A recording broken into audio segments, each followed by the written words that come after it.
I found my wife was cheating on me when I delivered a box of condoms to her hotel room. In that moment, I choked back the bitterness in my throat. Just then, the guy at the corner store called to tell me I'd won the Powerball. Over $90 million. And so, a plan for revenge began to take shape. Before long, my father-in-law would be behind bars, my sister-in-law would be sold off to a forgotten corner of the country, and my mother-in-law would have a complete psychotic break. As for my wife, Tiffany, her life would be utterly destroyed. And after all the chaos settled, after the dust cleared, I would start a completely new life. The last dish, a perfectly roasted chicken, was set firmly on the dining room table. My in-laws and my sister-in-law, Chloe, had already started picking at the sides, their patience worn thin.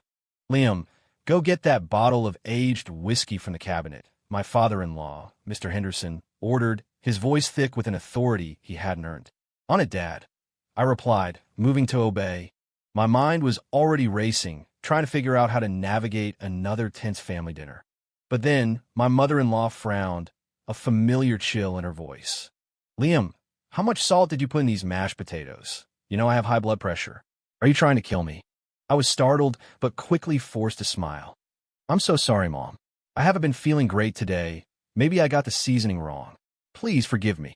I took off my apron, about to finally sit down and eat, when Chloe slammed her fork on the table. "Seriously? A chicken and a bunch of rabbit food? Does Tiffany not give you enough money for groceries? How are we supposed to eat this?" Faced with her outburst, I could only offer an awkward laugh, pushing down the exhaustion. I promised her I'd make her favorite barbecue ribs tomorrow night, hoping to quell the storm. I thought that would be the end of it, that I could finally eat. After a full morning delivering for InstaShip, followed by cooking a multi-course meal for this family, I was starving. My stomach felt like a hollow pit. Mr. Henderson took a sip of his whiskey, his sharp eyes landing on me as I sat down. He clicked his tongue. "What are you still doing here? My daughter is out there working her tail off to support this family, and you're dragging your feet on your deliveries." His words stung, and my stomach cramped with hunger, but to avoid another fight, I stood up. I put my work jacket back on, grabbed my helmet, and walked out into the blazing afternoon sun to finish my shift. It was the lunch rush, the peak time for deliveries. I weaved through streets and alleys, dropping off order after order. After a few more deliveries, I finally got a moment to breathe. I bought 2 hot dogs from Street Cart and sat on the curb, washing them down with a bottle of water. It wasn't much, but it filled the void. As I swallowed the last bite, a notification pinged on my smartwatch. I glanced at the order details. A box of Trojan condoms. Orders like this weren't unusual for an InstaShip driver. But the name of the recipient made my heart stop. It was my wife's name, Tiffany Henderson. She was supposed to be on a business trip in Crestview. I knew it was a common name, that it could be anyone, but a dark thought had already taken root. When I got to the pharmacy to pick up the order, I saw that this Tiffany Henderson had ordered the exact brand and style my wife preferred. The coincidence was jarring. I tried to laugh it off, telling myself the hunger was making me paranoid. We'd been married for 10 years. Our daughter was 8. How could I let a simple coincidence plant such a seed of doubt? I tried to shake it off, but as I arrived at the designated hotel, a Hilton Garden Inn, a terrible feeling washed over me. Instead of calling the room, as per protocol, my hand, driven by some gut instinct, knocked on the door.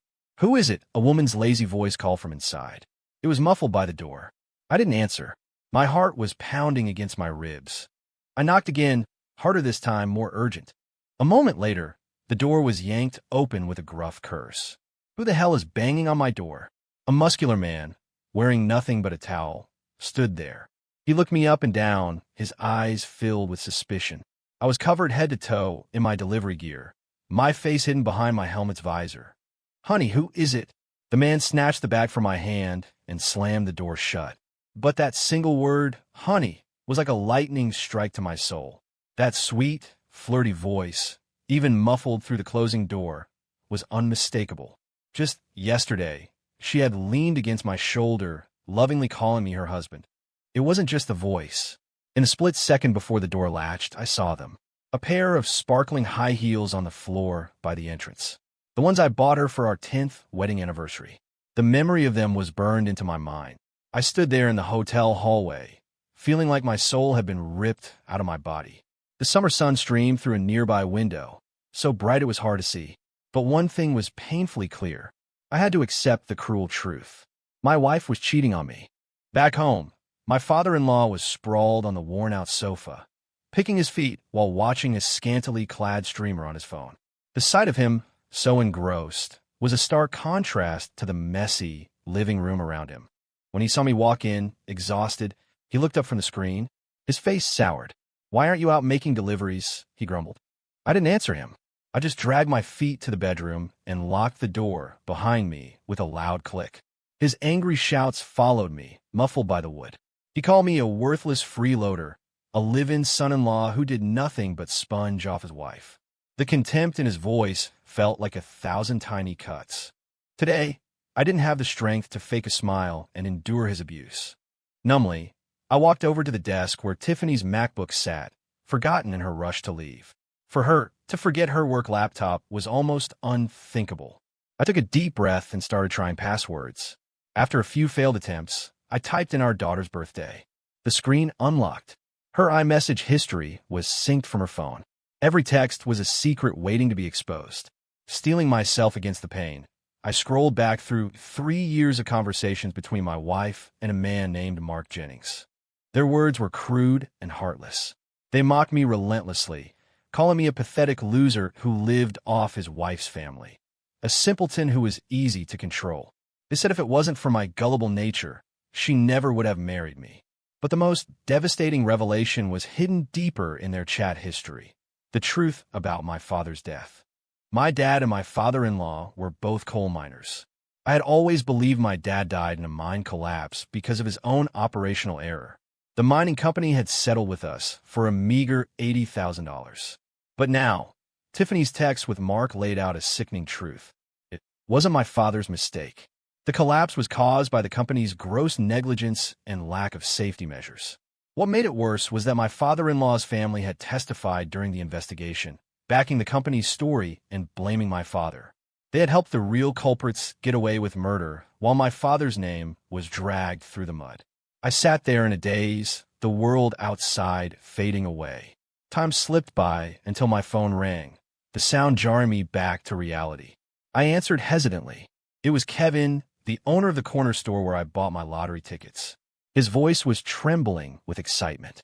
"Liam, you're not going to believe this," he stammered. "You hit it. You won the Powerball. The jackpot. It's $90 million after taxes." My life was simple. My one small indulgence was buying a Powerball ticket every week with the same set of numbers. It was a quiet ritual, a faint glimmer of hope in an otherwise bleak existence. I never actually thought I'd win. Those stories on the news about people becoming millionaires overnight were for other people. But now, fate had played a dramatic, unbelievable hand. This miracle had landed on me. My mind was reeling, but my face remained a mask of calm. I pursed my lips and sent Kevin a Zelle payment for $200,000 as a thank you and to ensure his silence. This secret had to be kept. As I stared at the new bank account balance on my phone, at that long string of zeros, a cold resolve settled in my eyes. Tiffany had used my trust to play me for a fool. Fine. She was about to find out what happens when you push a good man too far. Later that evening, my mother-in-law started in on me, as usual. "You're useless. You don't make any real money, and now you're running off all day. Are you trying to starve us all to death?" she shrieked. She had always been cold to me, looking down on me because my parents were gone and I came from nothing. For years, I had done everything I could to take care of Tiffany and her family, hoping my hard work would eventually earn their respect. Looking back now, it all felt like a pathetic, one-man show filled with nothing but bitterness. Even though a storm of emotions was raging inside me, I forced myself to be respectful, just like always. I invited her to have some snacks while I went into the kitchen to start making dinner for everyone. But as I chopped the vegetables, I made a decision. The time for being a pushover was over. When it came to my wife and her family, I would not hold back. Every single person who had hurt me was going to pay. Chapter 3. The Daughter. Tiffany came home the next day around noon, dragging her suitcase through the door. She looked exhausted, complaining about how tiring the business trip had been and how she needed to sleep for a week to recover. As she unwrapped the silk scarf from her neck, she reminded me not to be late picking up our daughter, Bailey, from school. I nodded calmly, but inside I was sneering. Of course you're exhausted after spending days with another man. That afternoon, I drove our beat-up old Honda Civic to the elementary school. The final bell had already rung, and Bailey was waiting amidst the crowd of students. When she saw it was me, the excitement vanished from her face. She quickly turned and walked down a deserted alleyway next to the school. I followed her. In the alley, where no other kids could see, she stopped and glared at my rusty car with undisguised contempt. "Why did you come? Can't you just stop embarrassing me?" I thought about how she had been spoiled rotten by her mother and grandparents, learning to be materialistic and vain at such a young age. A wave of sadness and frustration washed over me. This arrogant, sharp-tongued girl felt like a stranger. Ever since I discovered Tiffany's betrayal, I couldn't shake the feeling that something was missing between us, some fundamental biological connection. Despite the turmoil inside, I managed to coax her into the car. As I helped her out at home, I discreetly plucked a few strands of her hair. I needed to know the truth. A few days later, after paying an extra fee to rush the results, the lab sent back the report. It was as cold and clinical as my worst fears. The daughter I had raised for 8 years was not mine. The fact hit me like a ton of bricks, making it hard to breathe. With that final emotional tie severed, my resolve hardened. When I got home, Tiffany and Bailey were already eating dinner at the table, with no place set for me. I watched them, my heart filled with a storm of rage. After they finished, I sat down and ate their leftovers as I always did. My mother-in-law went for her customary evening walk around the neighborhood. Tiffany took Bailey into her room to help with homework, and my sister-in-law, Chloe, was locked in her room, glued to her phone, as usual. That left just my father-in-law in the living room. His back was to me, his silhouette slumped in the dim light. I walked up behind him quietly and saw exactly what I expected. He was watching a busted streamer, completely absorbed in his secret pastime. I cleared my throat. The sound startled him. He fumbled with his phone, quickly shutting off the screen. When he saw it was me, he looked guilty but tried to puff out his chest and put on his stern father-in-law face. Before he could lecture me, I pulled a thick wad of cash from my pocket. It was a substantial amount. In the quiet of the house, I pushed the money into his hand. "Dad, this is a little something I've been saving up," I said softly. "I know you like to watch those streams to pass the time. I get it, it's a guy thing. And I've heard if you donate enough, you can even get their private contact info. Think of this as a little spending money, from me to you." At first, he was suspicious, but the feel of the crisp bills in his hand, combined with his memory of me as a quiet, obedient son-in-law, seemed to erase his doubts. Seeing how respectful and understanding I was being, he was visibly moved. He cleared his throat, trying to hide a smile, and then did something he'd never done before. He patted my shoulder in an almost friendly way. "All right, Dad, I'm going to go help Bailey with her homework now," I said. "You have fun, but don't stay up too late. Mom will probably be back in an hour or so." "Yeah, you're a good kid. Go on," he said, his face beaming with satisfaction. Chapter 4. A Sister's Shame. Bailey's grades had always been poor. The mountain of homework she brought home every night was a source of constant stress for both me and Tiffany. Tonight was no different. Bailey sat at her desk, a pen in her hand, but instead of doing her math problems, she was doodling in the margins, lost in her own world. Tiffany watched her, her face a mixture of anxiety and indulgence. She didn't have the heart to be stern, so she just kept gently prodding her. "Honey, why don't you go get some rest? I'll handle her homework tonight," I said softly. Tiffany's eyes showed a flicker of relief. As soon as she left the room, Bailey seemed to sense the shift. She jumped out of her chair with a huge grin and started playing with the dolls scattered on her floor, the forgotten homework instantly erased from her mind. Bailey had never been afraid of me. Her whole life, if I showed even a hint of strictness, her mother or grandparents would immediately step in to shield her, making me feel like an outsider in my own family. She expected me to nag her about her homework like Tiffany did. Instead, I walked over and dumped her entire toy box onto the floor, telling her to play with whatever she wanted. Her eyes lit up with a mixture of shock and delight. I spent the whole evening playing with her. She had a wonderful, carefree night. Of course, not a single page of homework was completed. The next morning, Bailey was publicly reprimanded by her teacher, but she was too scared to tell anyone at home, choosing to suffer the embarrassment in silence. I started treating her with a newfound leniency. I never forced her to do anything she didn't want to. If she didn't feel like doing homework, fine. If she wanted junk food, she could have it. When she got into a fight with another student, I was the first one there, defending her and smoothing things over. As the days went by, I watched as her behavior grew more erratic and entitled. In the eyes of others, she was becoming a problem child. But strangely, she also became more attached to me, more dependent. It was a complicated, bittersweet change. Just then, my sister-in-law Chloe's dean from the local community college called. She was in trouble again. At the exact same moment, a picture landed in my text with a simple, cold message. Boss, it's done. The two events felt connected, adding another layer of dread to our crumbling family. When I rushed into the hospital with Tiffany and her parents, the red light above the operating room was still on, a glaring beacon of anxiety. Down the hall, Chloe was a wreck. There were bright red finger marks on her pale face. Her hair was a tangled mess, and angry scratches covered her arms. She looked completely defeated. Across from her stood an enraged couple, pointing and screaming at her, blaming her for everything.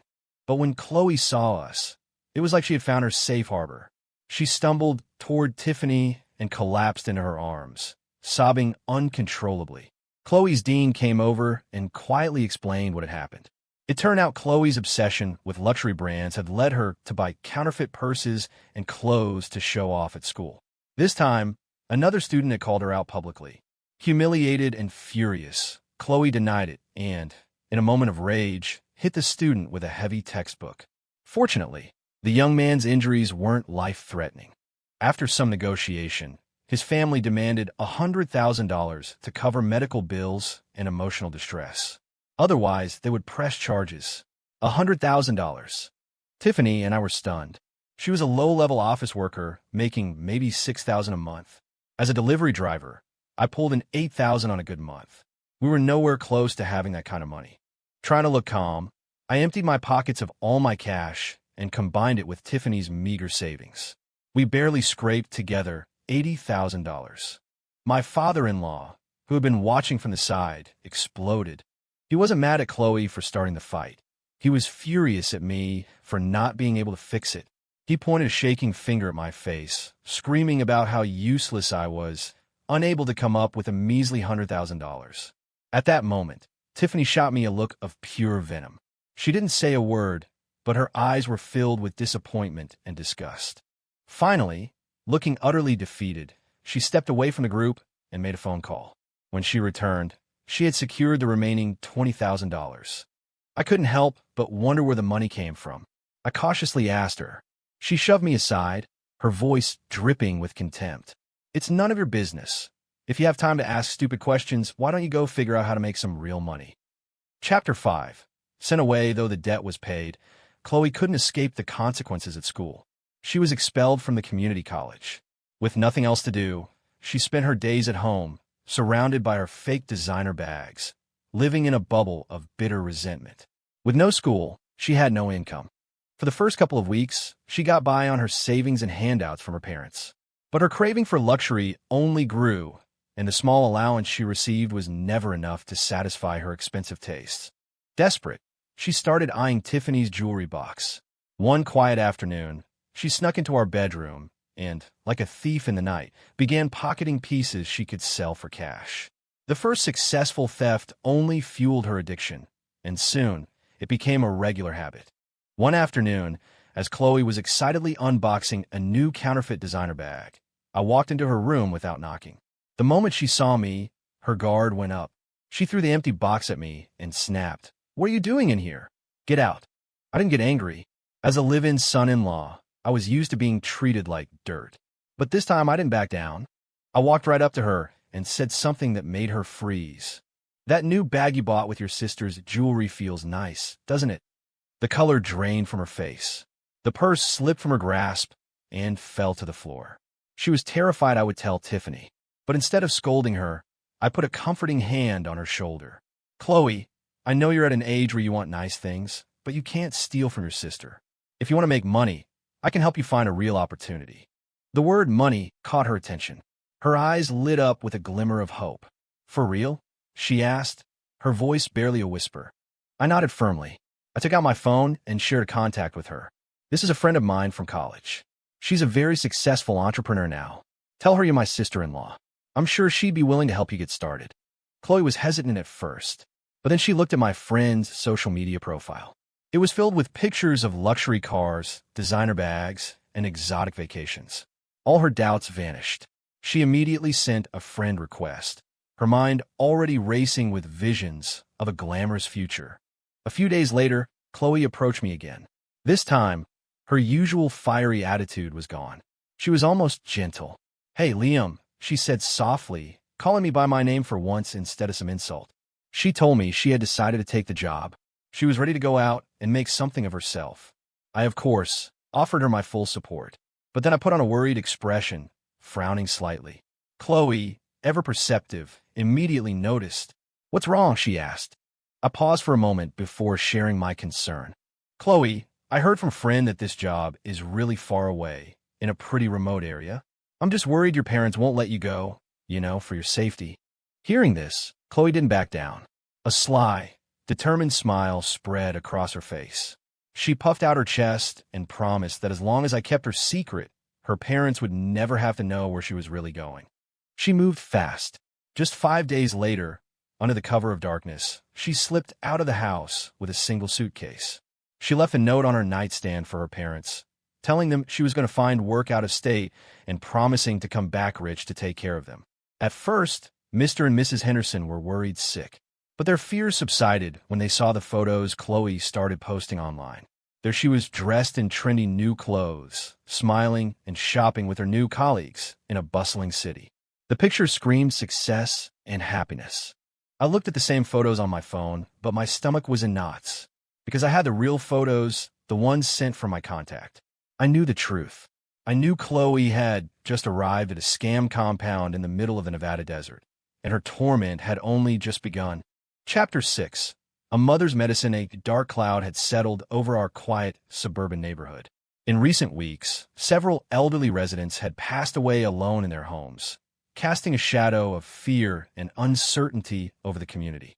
The Homeowners Association, deeply concerned, partnered with a local clinic to offer a free health screening for all senior residents. My mother-in-law, always the first in line for anything free, eagerly signed up. She suffered from high blood pressure, but was generally upbeat, diligently taking her medication every day.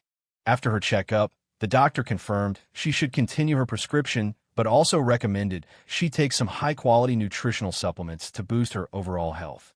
When my mother-in-law saw the exorbitant prices of the recommended products, her frugal nature took over. She accepted the free bag of eggs offered at the event and promptly left. But in the following days, whenever she sat gossiping with the other women in the community garden, she would enviously eye the fancy bottles of liquid supplements they all seemed to have. Back at home, she couldn't stop talking about how much she wanted to try them. Seeing her mother's longing, Tiffany, though pained by the expense, couldn't say no. Instead, she shot a glare at me. "Didn't you hear what Mom said? Go buy her some." Spurred by her sharp tone, I didn't even bother to change my shoes. I rushed out of the house. By the time night fell, I returned with a uniquely packaged health product, something that looked entirely different from what the other neighborhood women had. My mother-in-law took the bottle, her brow furrowed in suspicion. It was clear she thought I had cheaped out and bought her some knockoff brand. Sensing her disappointment, I quickly put on a bright smile. I pulled a forged receipt from my pocket and presented it to her with a flourish. "Mom, I got you the best. This is a premium product, way better than that stuff they're all using." In reality, the bottle contained nothing more than colored water. But my confident explanation seemed to work. Her doubts melted away, replaced by a satisfied smile. Tiffany's expression softened as well. The small crisis was averted. Meanwhile, my investigation into her affair was complete. I knew everything. Her lover was her boss, Mark Jennings, the general manager of her company. Jennings was a man who had married into money. His entire career was built on the financial backing of his wife, the daughter of a real estate tycoon. But for all their wealth, they had one problem. They were childless. This made Bailey, the daughter I had raised, their only biological heir, a fact that made her incredibly important. To give Mark more time with his daughter, Tiffany would invent excuses every weekend to take Bailey out to amusement parks or museums that IT was their little secret. A secret Bailey would innocently recount to me late at night, telling me all about her fun days with Uncle Mark. One evening, I found Bailey watching cartoons. I gently patted her on the head and handed her an ice cream cone, a treat Tiffany normally forbade. On the screen, a big, bad wolf was menacing a helpless little lamb. But then a brave puppy jumped in, wielding a small wooden sword to protect his friend. Bailey licked her ice cream, her eyes glued to the TV, completely captivated. "Get him! Get him!" she shouted with excitement. I smiled at her innocence. "Sweetheart," I asked, "do you want to be a brave hero like that puppy?" She nodded enthusiastically, her eyes shining. A wave of satisfaction washed over me. I patted her head again. "Well then, if you ever see anyone bullying Daddy, you have to be brave and protect me, just like that puppy." "Okay." Her eyes burned even brighter. She grabbed a plastic toy sword and started running around the room, swinging it wildly. "I'll protect you, Daddy," she yelled. "I promise." Chapter 7. No escape. The bedroom door creaked open, and my father-in-law peered in. His eyes, full of adoration for his granddaughter, softened as he watched her play. Then his gaze shifted to me, a silent, urgent message passing between us. I understood immediately. I excused myself and followed him into the living room. "Dad, is everything okay?" I asked, my voice a careful blend of respect and concern. He clutched his old smartphone, his thumb nervously swiping across the screen. He seemed hesitant, as if weighing a heavy decision. Seeing his distress, I ventured a guess. "Dad, are you in some kind of financial trouble? Do you need money?" My directness made him blush. He gave a slight, shame-faced nod, but didn't speak, his eyes fixed on the floor. A pang of guilt, perfectly feigned, shot through me. "I'm so sorry." I sighed, my voice thick with remorse. "It's my fault. Tiffany and I should have been taking better care of you and Mom, so you wouldn't have to worry about these things. Here, let me talk to Tiffany. We'll get the money to you right away." Before I could finish, his head snapped up. "No," he said, his voice sharp with panic. "You can't tell her." He was practically shouting. "How much cash do you have on you right now? Give it all to me." I paused for a moment, then, understanding his desperation, I took out my phone and transferred him the $5,000 I had left. After the money went through, he rushed out of the house, but not before warning me again to keep this an absolute secret from Tiffany and her mother. For the next few days, my father-in-law was like a ghost. He would leave at the crack of dawn and not return until late at night. Whenever my mother-in-law asked where he'd been, he'd brush it off, saying he was playing poker with his old buddies.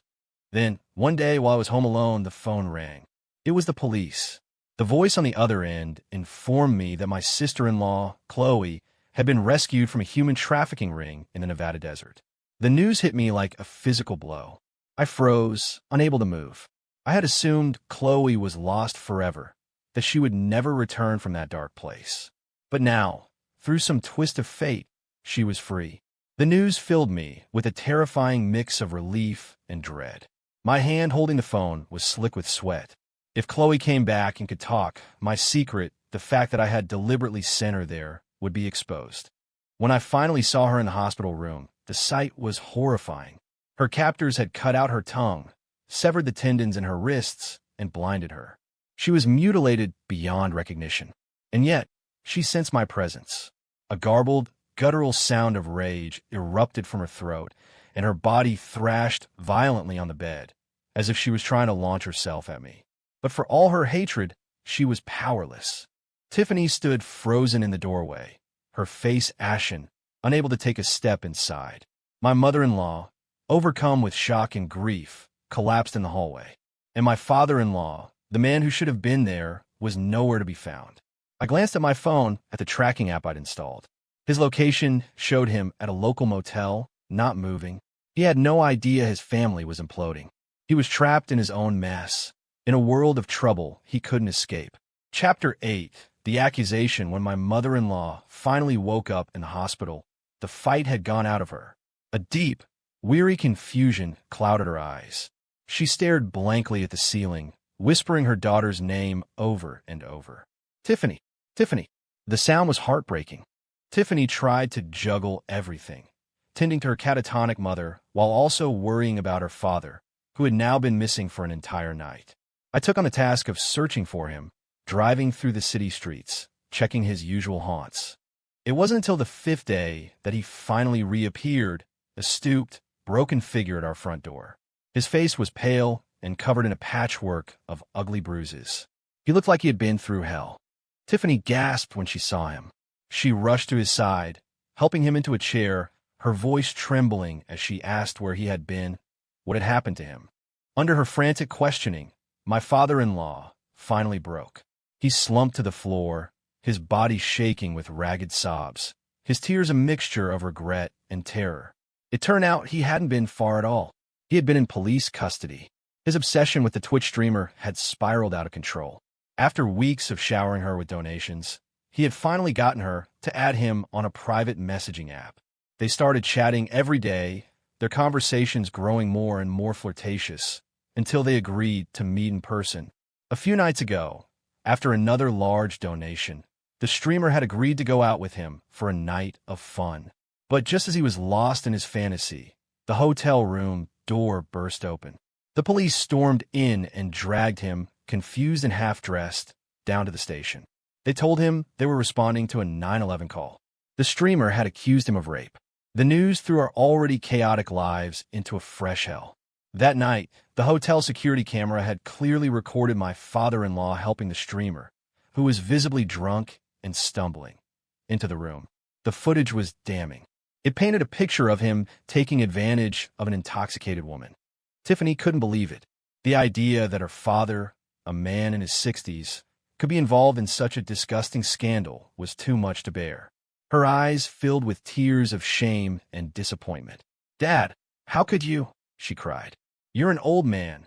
Don't you know what these kinds of women are after? It's always about the money. How could you be so stupid?" I stood by, watching the scene unfold, a cold smile hidden on my face.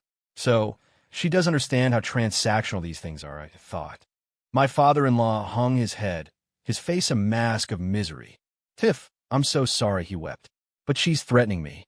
She said if I don't pay her $200,000, she'll press charges and I'll go to prison. I'm too old for prison, Tiff. I can't do it." The mention of $200,000 made Tiffany's face go white. We didn't have $20,000, let alone $200. Even finding $10,000 would be a struggle. But as much as she was disgusted, she couldn't bear the thought of her father going to jail. Steeling herself, she left the room to make a call. I knew who she was calling. Her dear Mark Jennings, begging for a bailout. When she came back, however, her face was even paler than before. It was obvious Mark had refused. Of course he had. His wife held the purse strings in that family. There was no way he could pull out that much cash without her knowing. Chapter 9. Selling a daughter. The deadline the streamer had given my father-in-law was approaching fast. The threat of prison hung over his head like a guillotine, and the anxiety in our house was so thick you could cut it with a knife. He paced the living room day and night, chain-smoking until the ashtray overflowed. As if on cue, our television broke, leaving us with only one working channel, a 24-hour news network that seemed to specialize in society's darkest stories. One evening, they ran a special report on human trafficking in remote, isolated communities in Appalachia, tales of young women being sold as brides to men in forgotten mountain towns. The pale light from the TV screen illuminated my father-in-law's grim face. His eyes, sunken and dark, held a cold, calculating look I had never seen before. He turned to me, his voice a low rasp. "Do you think a disabled girl could really be worth that much money?" I stared at the heartbreaking images on the screen. "In some of those places," I said slowly, choosing my words carefully, "a man's world is simple and brutal. All they care about is whether a woman can give them a son to carry on the family name, whether she's disabled or not. That's not their first concern." A bitter, dry laugh escaped my father-in-law's throat. The sound was filled with a chilling finality. His gaze shifted from the TV to the closed door of Chloe's bedroom. "I see," he whispered to himself. On the final day of the deadline, as the sun began to set, my father-in-law returned. He wasn't alone. With him were several large, heavily tattooed men who looked like they'd been carved from stone. They stormed into the house and burst into Chloe's room. Chloe, terrified by the sudden intrusion, shrank into a corner, letting out a series of high-pitched, helpless screams. The noise shattered the oppressive silence that had filled the house for days. My mother-in-law, who had been lying listlessly in her bed, heard the commotion and struggled to her feet. She stumbled out of her room just in time to see her youngest daughter being dragged away. "Who are you people? Get out of my house! Let my daughter go!" She shrieked, her voice raw with panic. She threw herself at the men, trying desperately to pull Chloe from their grasp. One of the men, his face a roadmap of scars, sneered. "Hey, old man, you selling this girl or not? 21,800 is a fortune for a cripple. Don't be greedy. There are plenty of other families who'd kill for this kind of bride price." The mention of the money sealed Chloe's fate. A flash of greed and desperation crossed my father-in-law's face. He shoved my mother-in-law aside. Her frail body slammed against the wall, her head cracking against the drywall. A gash opened on her forehead, and blood streamed down her face. Chloe, with the tendons in her wrists and ankles severed, was completely helpless. She lay on the floor, a broken doll, unable to fight back. But in my father-in-law's eyes, her suffering was nothing compared to the allure of the cash. He made his choice. He sacrificed his own daughter to save himself from prison. He sold her for $21,800. His face was a tragic mask of resignation, a grim acceptance of the cruel world he had created. By the time Tiffany and I realized what had happened, it was too late. Chloe had been sold and transported to some forgotten town hundreds of miles away. My mother-in-law, after a brief stay in the hospital, woke up, but her mind had shattered. She was lost in a world of her own, and we had no choice but to place her in a long-term psychiatric care facility. My father-in-law thought his problems were over. He had the money to pay off his accuser. But the streamer, in a final, cruel twist, refused the payment. She told the police she wanted to proceed with the charges. She wanted to see him punished. "I have the money. I swear I have it. I don't want to go to jail, please," he screamed as the police led him away in handcuffs. Tiffany watched, her heart breaking, another piece of her world crumbling to dust. The weight of it all was crushing her.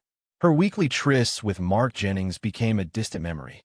She was too consumed by her family's implosion to care about her affair. When our daughter Bailey asked where her aunt and grandparents had gone, a flicker of dark satisfaction went through me. At that moment, I sent a final payment of $26,000 to the actress I had hired to play the streamer. "They've all gone to the places they belong," I told Bailey, my voice calm. I glanced over at Tiffany, who looked like a ghost sitting in the living room. The smile on my face deepened. "Don't worry, my dear wife. Your luck hasn't run out just yet." Just then, our front door burst open. Several huge, menacing men holding baseball bats stormed in. It was just me and Tiffany at home, completely vulnerable. The leader, a mountain of man covered in tattoos, glared at me, his voice a low growl. "Liam, you owe the house $100,000.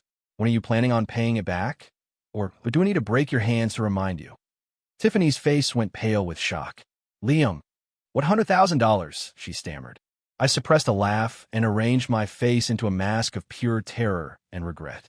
I dropped to my knees on the cold tile floor, tears streaming down my face. "Please, I'm sorry," I wailed, bowing my head to the men. "Just give me a few more days. I'll get the money, I swear." The leader's lips curled into a smirk. His eyes roamed over Tiffany's trembling form with undisguised lust. "Well, you seem sincere," he purred. "All right, tell you what. You let us have a little fun with your wife here, and we'll forget about the $100,000 for now." Tiffany recoiled in horror, backing away until she hit the wall. The men started to close in on her. Just as they were about to grab her, she let out a scream and lunged for a drawer in the coffee table. She pulled out a thick envelope of cash. It was the $21,800 my father-in-law had gotten for selling Chloe. The men took the money, counted it carefully, and then shot me one last cold glare. "You're lucky this time," the leader snarled. "You have 1 month to get the rest. If you don't, we'll be back, and we won't be so nice."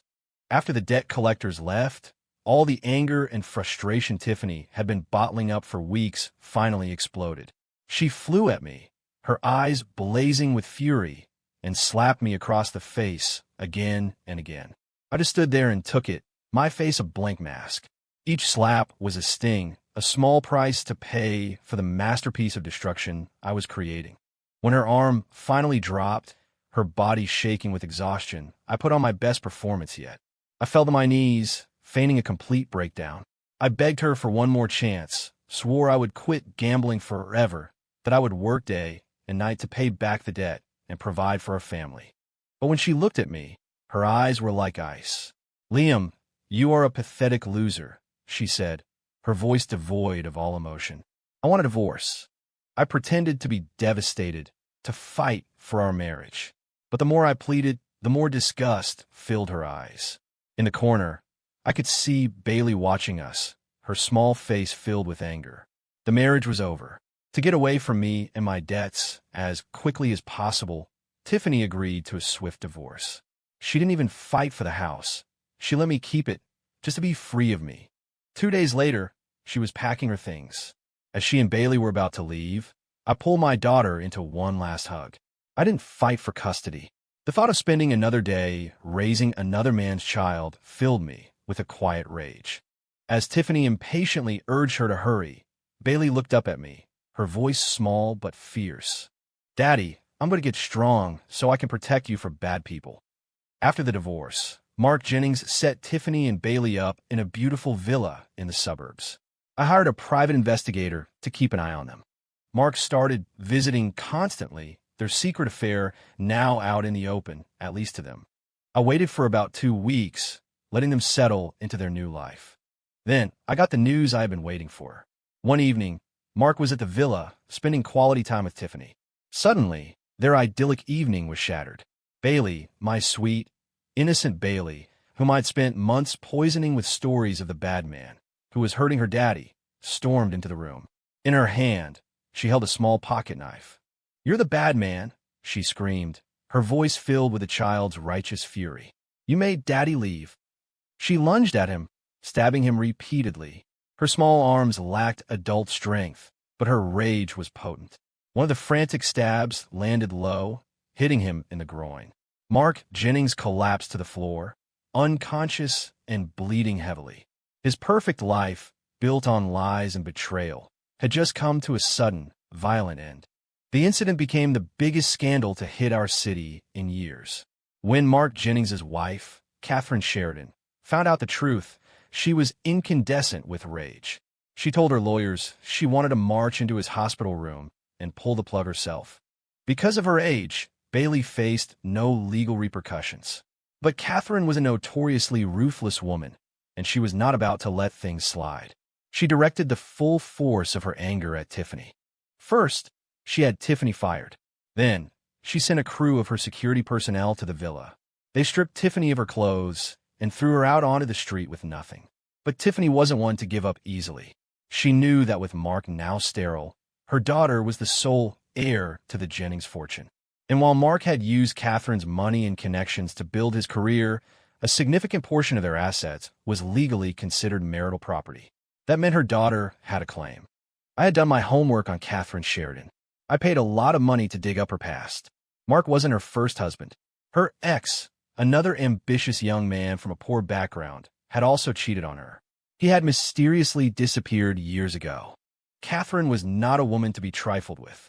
Just as Tiffany was preparing her legal battle, convinced she held the winning hand, fate delivered another twist. Mark Jennings died in the hospital. I stood in the shadows of the hospital corridor, a surgical mask hiding my face, and listened to Tiffany's hysterical screams outside his room. How was that possible? The doctors said he was stable. They said he was going to recover. Catherine Sheridan leaned against the doorframe, calmly lighting a cigarette. Her red lipstick formed a cruel smile. "He was stable," she said, her voice smooth as silk. "But he would have spent the rest of his life as a vegetable, trapped in his own body. I couldn't bear to see him suffer, so I let him go. You don't have a right to make that decision." Tiffany shrieked. Catherine's smile widened. "I'm his wife. I have the right to make every decision."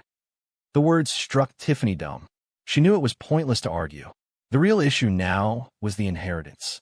She grabbed Bailey's small hand and pushed her forward. This is his daughter. She has his blood. She has a right to part of his estate. Catherine's cold eyes flickered.